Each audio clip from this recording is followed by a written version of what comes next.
اعوذ باللہ من الشیطان الرجیم بسم اللہ الرحمن الرحیم الحمد للہ رب العالمین والصلاة والسلام علی اشرف الانبیاء والمرسلین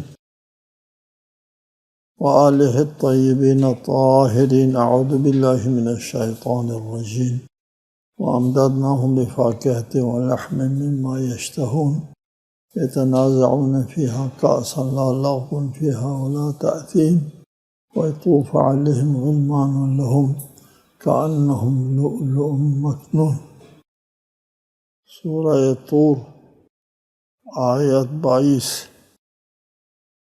اور ہم نے انہیں پھل اور گوشت جو ان کا جی چاہے فراہم کریں گے، وہاں وہ آپس میں جام پھیراتے ہوں گے جس میں نہ بےہودگی ہوگی نہ گناہ،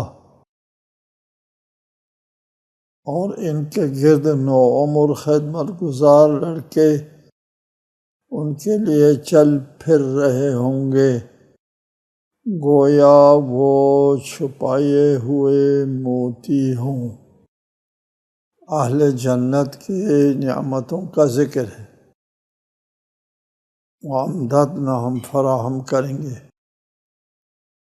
لہم اہل جنت کے لیے، بفاکہۃ میوے، ولحم اور گوشت، میوے اور گوشت ان کے خواہشات کے مطابق، ان کی چاہت کے مطابق، بما یشتہون، جس کو وہ بہت چاہتے ہوں گے وہی گوشت وہی میوے جو ہے ان کو فراہم کیے جائیں گے۔ یتنازعون، اس میں وہ پھراتے ہوں گے، تنازع پھیرانا، جھگڑا اور نزاع کو بھی نزاع اس لیے کہتے ہیں کہ رائے اور خیال لوگوں کے درمیان میں پھراتے ہیں، اس کو نزاع کہتے ہیں۔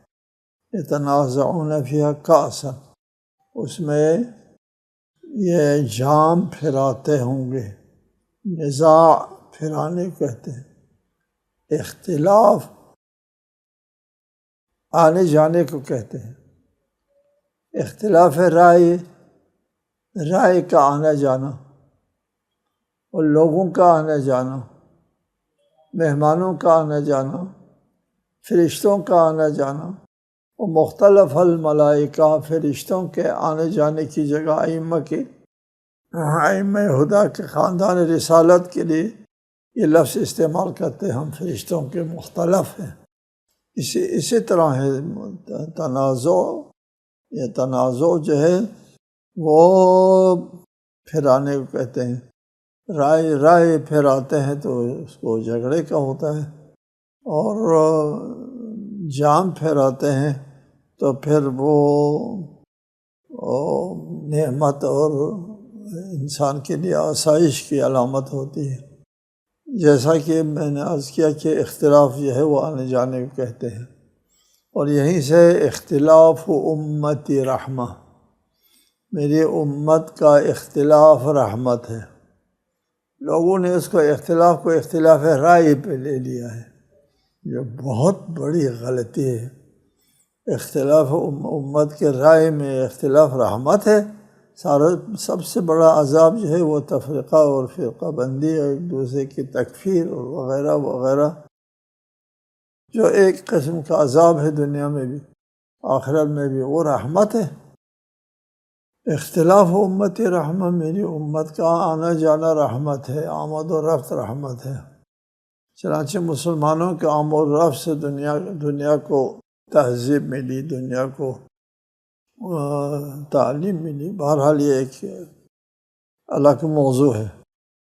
لا لغو فیہا ولا تأثیم، یہ جو کاس ہے، یہ جام، یہ دنیا میں جو لوگ شرابی ہے پھراتے ہیں، وہ نہیں ہے، وہ جام نہیں ہے۔ اس جام میں نہ بےہودگی ہے یعنی اس میں کوئی مستی اور نشے کی چیز نہیں ہوتی اس میں، اور نہ گناہ کا سبب بنتا ہے۔ یہ جام جو ہے وہ جنت کا جام ہے، اس میں دنیا کے جو جام ہے اس میں موجود خرابیاں موجود نہیں ہوتی ہیں۔ وَيَطُوفُ عَلَيْهِمْ غِلْمَانٌ لَهُمْ، اور وہاں یہ جو ان کے جو احباب کی نشست ہوگی، دربار لگے ہوئے ہوں گے۔ یطوف کا لفظ بتاتا ہے یہ طواف کر رہے ہوں گے، پھیر رہے ہوں گے۔ یہ خدمت گزار لڑکے جو ہے ان کو لے کر، ان جاموں کو لے کر کے پھر رہے ہوں گے۔ وہ خدمت گزار جو ہے وہ لڑکے جو ہے نوعمر لڑکے، وہی جس طرح حور عین جو ہے وہ جنت کی مخلوق ہے، جنت میں اللہ تعالیٰ ان کو خلق کرے گا۔ یہاں دنیا سے جو جاتے ہیں اور ان میں سے نہیں ہے یہ غلمان اور حور دونوں، یہ جنت کی مخلوقات ہے۔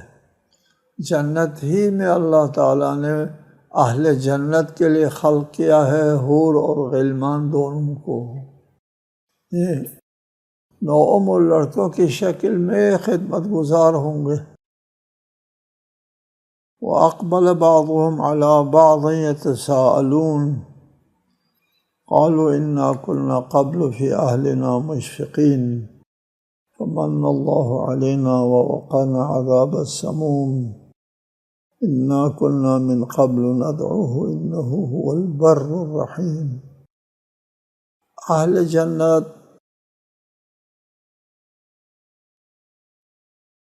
آپس میں مل بیٹھیں گے تو گزشتہ دنیاوی زندگی کے بارے میں ایک دوسرے کو کہانی سنائیں گے۔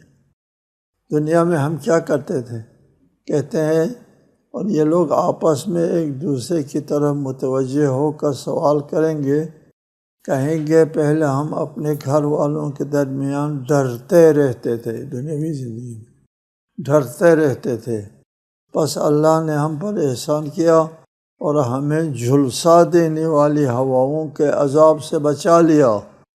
اس سے پہلے ہم اسی کو پکارتے تھے، وہ یقیناً احسان فرمانے والا مہربان ہے۔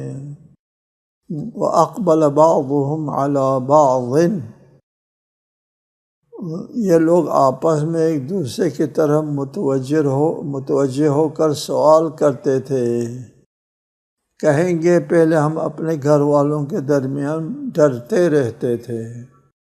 یہ جو محفل جو ہے وہ سجا کر کے بیٹھتے ہیں اہل جنت، محفل سجا کر، اور پھر وہ اقبل بعضهم علی بعض، ایک دوسرے کی طرف متوجہ ہو کر کے وہ سوال کریں گے اور جواب میں کہیں گے کہ ہم دنیا میں مشفقین،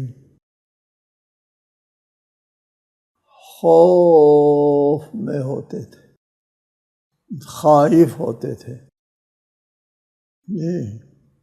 انسان کی بندگی کے لیے خوف میں ہونا ضروری ہوتا ہے۔ بے خوفی جو ہے وہ گمراہی کی علامت ہے۔ مشرکین بے خوف ہوتے تھے، وہ کہتے تھے کوئی قیامت ہے ہی نہیں،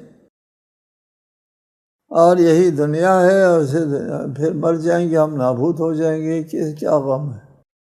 وہ اگر کوئی غم کرتے تھے تو دنیا کے بارے میں، اس کے بعد کے لیے کوئی غم اصلا نہیں، وہ مانتے ہی نہیں تھے۔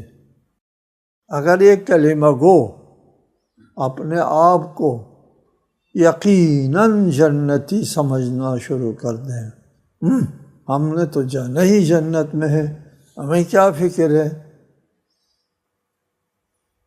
یہ ان لوگوں کا حشر جو بہت برا ہو۔ انسان کو مشفق ہونا ہوتا ہے، خائف ہونا ہوتا ہے، بیدار اور آگاہ ہونا ہوتا ہے۔ اللہ کی بندگی اس کو نہیں کہتے اترانے کو، اپنے عمل کے پر ناز کرنے کو بندگی نہیں کہتے، خوف میں رہنے کو بندگی کہتے ہیں۔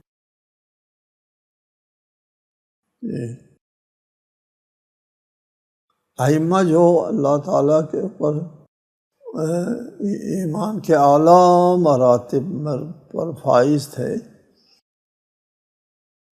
وہ کتنا روتے تھے، استغفار کرتے تھے۔ ہم جو دینی سوجھ بوجھ نہیں رکھتے، وہ استغفار، وہ معصوم ہے، گناہ نہیں ہے، کیوں استغفار کرتے؟ یہ تعجب کی بات ہے۔ وہ استغفار گناہ سے نہیں کرتے تھے، وہ اس بات کے استغفار کرتے تھے، اے میرے مولا، میرا رب، میرے مالک، جس بندگی کا تو لائق ہے، تو عبادت کا تو لائق ہے، تو حق ہے، وہ حق ادا نہیں کر سکا، بندگی کا حق ادا نہیں کر سکا، روتے گریا کرتے تھے، میں تیری بندگی کا حق نہیں ادا کر سکا، استغفار کرتے تھے، روتے تھے۔ یہ فی اہلنا مشفقی، اپنے گھر والوں کے پاس بیٹھ کر کے ناز پروری نہیں کرتے تھے، اتراتے نہیں تھے، مشفق رہتے تھے، خوف میں رہتے۔ خوف میں کون رہتا ہے؟ جو آگاہ ہے، جو سوجھ بوجھ رکھتا ہے، جو مذہب اور دین اللہ کی بندگی کا اس کے اندر ایک شائبہ سا ہے، تو وہ خوف کرتا ہے۔ اِنَّا كُنَّا قَبْلُ فِي أَهْلِنَا مُشْفِقِينَ، ہم اپنے گھر والوں کے درمیان خائف رہتے تھے۔ کس چیز سے خوف؟ اپنی بدعمالیوں سے خوف، کہ حق ادا نہ کر سکا، اپنی کوتاہیوں کا خوف، اپنی گناہوں کا خوف، قیامت کے دن اللہ تعالیٰ کے سامنے حساب دینا ہے، اس کا خوف۔ اگر کسی کے ذہن تک میں نہیں ہے اللہ کے سامنے حساب دینا ہے، وہ کیا ہوتا ہے یہ حساب؟ اِنَّا لِلَّهِ وَإِنَّا إِلَيْهِ رَاجِعُونَ، ان لوگوں کا انجام بہت برا ہوگا۔ لیکن مومن خوف میں رہتا ہے۔ حدیث میں الفقر والغنى بعد العرض علی اللہ، امیری اور فقیری کا فیصلہ اللہ کے سامنے پیش ہونے کے بعد ہوگا۔ کون امیر، کون غریب؟ الفقر والغنى بعد العرض علی اللہ، حدیث کے جملے ہیں۔ امیر کون ہے، غریب کون ہے؟ اللہ تعالیٰ کے سامنے حساب دینے کے بعد، حساب سے فارغ ہونے کے بعد پتہ چلے گا کون غریب ہے، کون امیر ہے۔ جی، اور مومن اس کے ڈر میں اور خوف میں ہوتا ہے، اللہ کے سامنے حساب دینا ہے، میں نے اللہ کے سامنے پیش ہونا ہے۔ مشفقین، فمن اللہ علینا، بس اللہ نے ہم پر احسان کیا۔ یہ خوف، یہ ڈر، یہ بندگی کا احساس فائدہ دے گیا۔ خدا نے احسان کیا ہم پر، ہمیں جھلسا دینے والی ہواؤں کے عذاب سے بچا لیا۔ السموم، جلا دینے والی ہوا کو کہتے ہیں، یہ بعد سموم، بعد سموم، جلسہ دینے والے ہوا، یعنی جہنم کے عذاب سے، آتش کے عذاب سے اللہ تعالیٰ نے ہم کو بچا لیا۔ کس چیز کی وجہ سے بچا لیا اللہ نے؟ یہ ایک جامع بات، مشفقی، ہم خائف رہتے. یہ زندگی خوف میں، ہوشیاری میں، آگاہی میں ہم گزارتے تھے، بے پرواہی میں نہیں گزارتے تھے. اِنَّا كُنَّا مِن قَبْلُ نَدْعُوهُ انہ هو البر الرحیم. اس سے پہلے ہم اسی کو پکارتے تھے. اس سے پہلے یعنی یہاں وہ جنت والے آپس میں گفتگو کر رہے ہیں نا، جنت والوں کی محفل کی گفتگو ہے کہ وہ ہم شروع میں کہا نا اقبل بعضهم علی بعض، ایک دوسرے کے طرف متوجہ ہو کر کے بات چیت کر رہے ہیں. تو کہہ رہے ہیں کہ اس سے پہلے ہم اسی کو پکارتے تھے، اللہ کو پکارتے تھے، یا اللہ کہتے تھے، یا ربی کہتے تھے، اور کر کے یعنی عبادت کرتے تھے. اللہ کی نافرمانی سے ڈرتے تھے. اللہ ایک خوفناک چیز نہیں ہے، اللہ مہربان ہے، ارحم الراحمین ہے. اللہ سے ڈرنا نہیں ہوتا، اللہ کے عذاب سے یعنی اپنے اعمال سے ڈرنا ہوتا ہے، اپنے گناہ سے ڈرنا ہوتا ہے، اپنی نافرمانیوں سے ڈرنا ہوتا ہے. اِنَّا كُنَّا مِن قَبْلُ نَدْعُوهُ.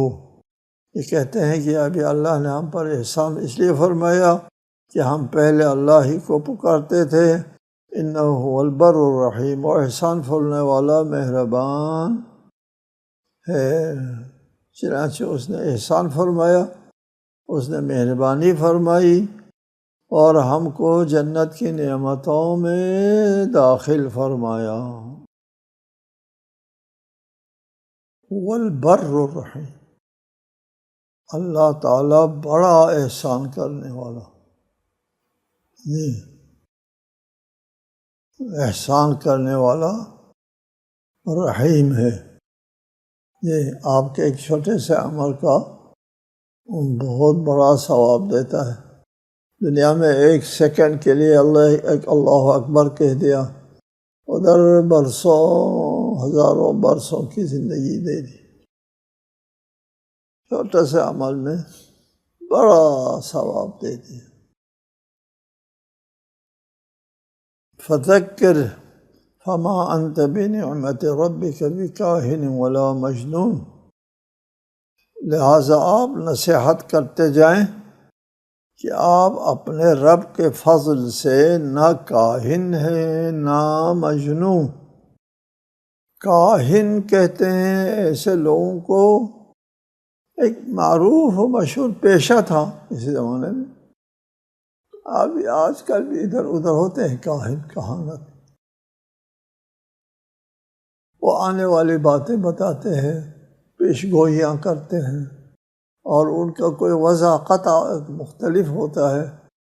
کہتے ہیں جنات سے ہمارا رابطہ ہے، فرشتوں سے ہمارا رابطہ ہے، وہ ہم کو غیبی خبریں دیتا ہے. کاہن لوگ کہتے تھے غیبی خبریں دیتا ہے.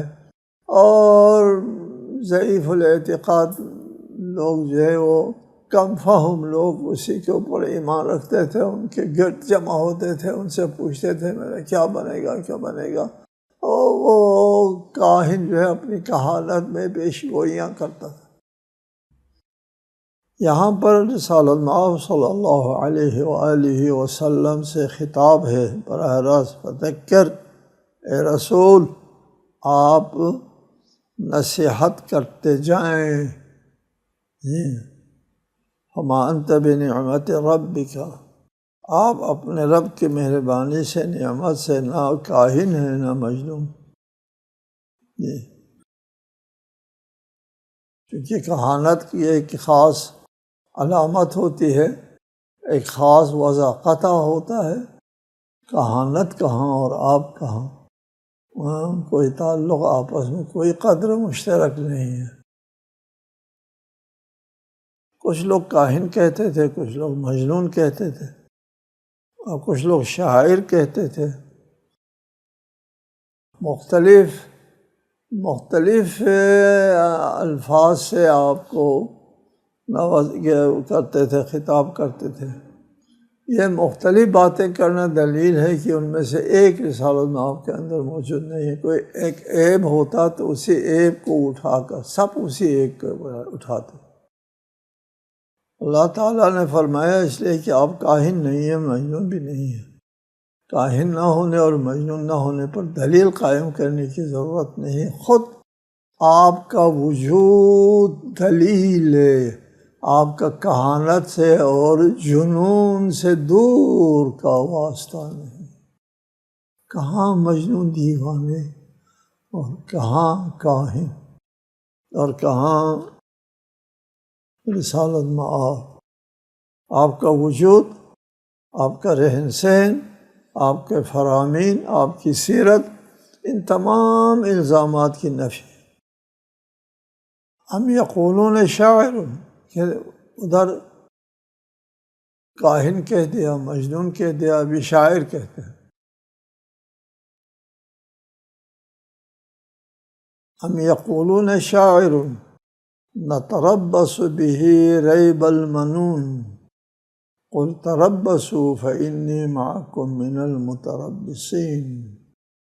کیا یہ لوگ کہتے ہیں کہ یہ شاعر ہے، ہم اس کے بارے میں گردش زمانہ یعنی موت کے منتظر ہیں۔ کہہ دیجئے انتظار کرو کہ میں بھی تمہارے ساتھ انتظار کرنے والوں میں ہوں۔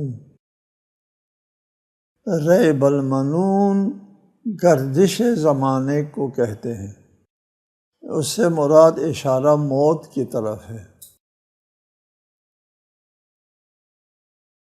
ہم یقولون شاعر، کیا یہ لوگ آپ کو شاعر کہتے ہیں؟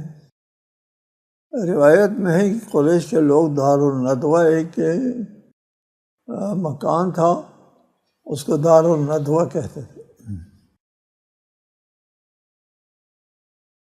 اس میں جمع ہو جاتے تھے، رسالۃ مآب کے بارے میں مختلف رائے سامنے آتی تھی۔ ان میں سے کسی نے کہا کہ یہ ہے شاعر، باقی باتیں نہیں اس کے ساتھ جڑتی، بس شاعر کہہ دو۔ اس میں کسی نے کچھ کہا، کسی نے کچھ کہا، دوسرے نے کہا یہ بات بھی نہیں جڑتی، یہ بات بھی نہیں جڑتی۔ آخر میں شاعر کے آپس میں وہ متفق ہو گئے، ہاں شاعر کہہ دے تو یہ بات تھوڑی سی بنتی ہے اس کے ساتھ، اس لیے کہ یہ جو باتیں کرتا ہے یہ شاعروں والی باتیں کرتا ہے، مسجع مقفع الفاظ بیان کرتا ہے، قرآن کی طرف اشارہ۔ شاعر ہے، اتفاق ہو گیا، ٹھیک ہے جی یہ شاعر ہے، ہم اس کو شاعر کر کے پکاریں گے آئندہ۔ اور شاعر پہلے بہت سے شاعر گزرے ہیں، یہ وہ شاعر مر جاتا ہے اس کے بعد ختم ہو جاتی ہے۔ ایسے پہلے نابغہ نام کا شاعر تھا، اعشیٰ نام کا شاعر تھا، بہت بڑے شعراء، زہیر نام کا شاعر تھا۔ یہ بڑے شعراء جو ہے وہ اپنے زمانے میں ان کا بڑا چرچا تھا، وہاں عربوں میں فصاحت بلاغت کا وہ ہوتا تھا بڑا ذوق۔ وہ لوگ مر گئے اور مرنے کے بعد ان کی بات بھی ختم ہو جائے، ہم بھی اس شاعر کے مرنے کا انتظار کرتے ہیں، نتربص انتظار کرتے ہیں، بہ ریب المنون گردش زمانہ کا، یعنی مرنے کا انتظار کرتے ہیں۔ یہ شاعر سے زیادہ تو ہے ہی نہیں، جیسے شاعروں جو انجام ہوا ہے یہ بھی اس کا انجام ہونا ہے۔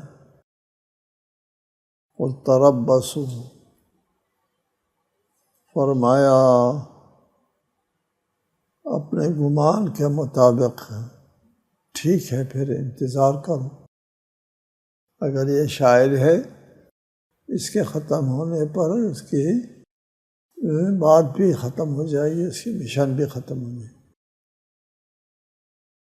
قل تربصوا فإنی معکم من المتربصین، میں بھی تمہارے ساتھ انتظار کروں گا۔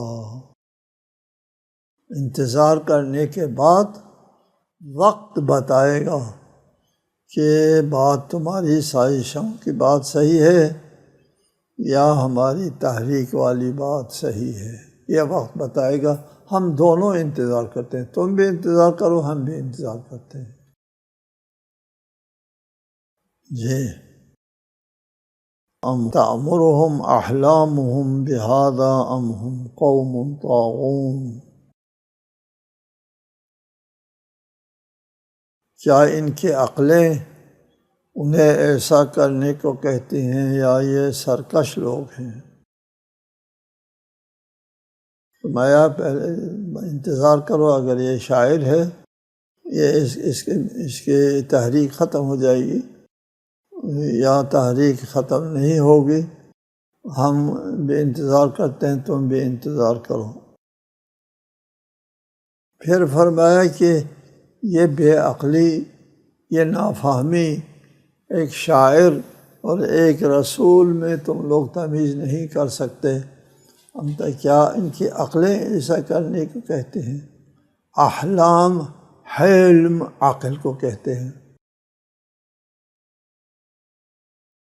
جب بچہ حلم کو پہنچ جائے نہ عاقل ہو جائے، کیا تمہارے عقلوں کا یہ فیصلہ ہے کہ محمد شاعر ہے؟